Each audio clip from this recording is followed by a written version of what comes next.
Assalamualaikum warahmatullahi wabarakatuh. Perkenalkan, nama saya Elvira Priani Suparman. Di kesempatan kali ini, saya akan sedikit menjelaskan tentang kondisi keagamaan, ekonomi, politik, sosial, dan moral bangsa Arab sebelum Nabi Muhammad SAW. Para sejarawan membagi asal-usul Arab menjadi 3 bagian berdasarkan garis keturunannya. Yang pertama ada bangsa Arab Al-Ba'idah, bangsa Arab pra-Islam, yang kedua ada bangsa Arab Al-Aribah, bangsa Arab asli, yang ketiga ada bangsa Arab Al-Adnaniyah. Bangsa Arab melakukan penyembahan berhala ketika munculnya Amr bin Luhai, pemimpin Bani Huzu'ah. Kemudian Amr bin Luhai mengadakan perjalanan ke Syam. Di sana dia melihat penduduk Syam menyembah berhala. Ia menganggap hal itu sebagai sesuatu yang benar dan baik, sebab menurutnya Syam adalah tempat para rasul dan kitab. Maka dia pulang membawa Hubal dan meletakkannya di Ka'bah. Setelah itu dia mengajak penduduk Mekah untuk membuat persekutuan terhadap Allah. Orang-orang Hijaz pun banyak yang mengikuti penduduk Mekah karena mereka dianggap sebagai pengawas Ka'bah dan penduduk tanah suci. Sungguh praktik penyembahan terhadap berhala-berhala ini telah menghalangi bangsa Arab untuk mengenal Allah. Adapun beberapa ajaran yang tersisa dari Nabi Ibrahim juga telah dilakukan penyimpangan. Dalam sejarah peradaban bangsa Arab ada 3 berhala yang terkenal, yaitu Al-Lata terletak di Taif, Al-Uzza bertempat Nahla sebelah timur Mekah, kedudukannya terbesar kedua di bawah Hubal, dan Al-Manata bertempat di Yastrib, lebih populer di kalangan suku Aus dan Khoroj. Ketiga berhala ini disebut namanya di dalam Al-Quran surat Al-Najm ayat 19-23.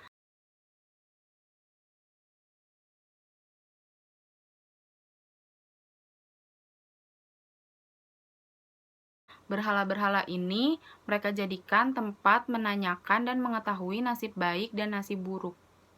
Kondisi politik internal wilayah Arabia di masa jahiliyah menjelang kedatangan Islam pada dasarnya terpecah-pecah, tidak mengenal kepemimpinan sentral maupun persatuan. Kepemimpinan politik di sana didasarkan atas suku-suku atau kabilah-kabilah guna mempertahankan diri dari serangan suku-suku yang lain.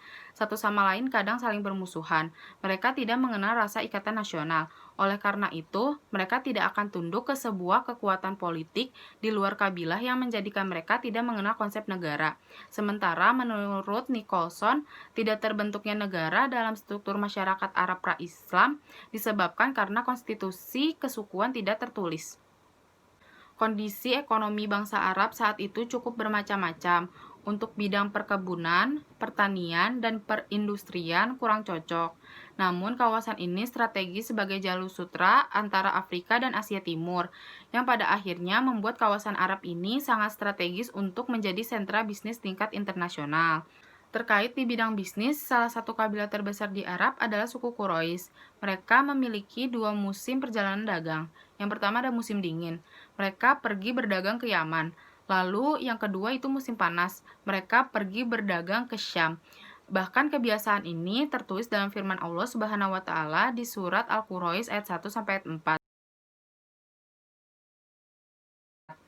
Kafilah-kafilah dagang mereka biasanya membawa beraneka parfum, dupa sejenis karet, susu, rempah-rempah, kurma, pewangi, kain sutra, dan lain-lain. Kemudian, sekembalinya mereka dari perjalanan dagang, mereka membawa pulang gandum, biji-bijian, kismis, zaitun, dan kain Hasyam. Secara garis besar, kehidupan sosial masyarakat Arab secara keseluruhan berada dalam kehidupan sosial yang tidak benar atau jahiliyah. Secara singkat dapat disimpulkan keadaan sosial dan kebudayaan bangsa Arab sebelum Islam yang pertama, menyekutukan Allah, yaitu mereka menyembah berhala karena dianggap suci.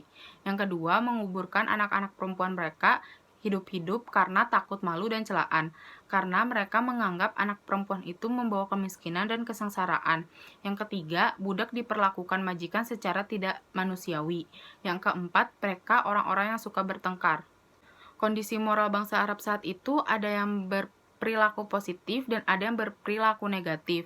Bagi mereka yang berperilaku negatif, mereka amat gemar meminum khamar, berjudi, berzinah, dan merampok.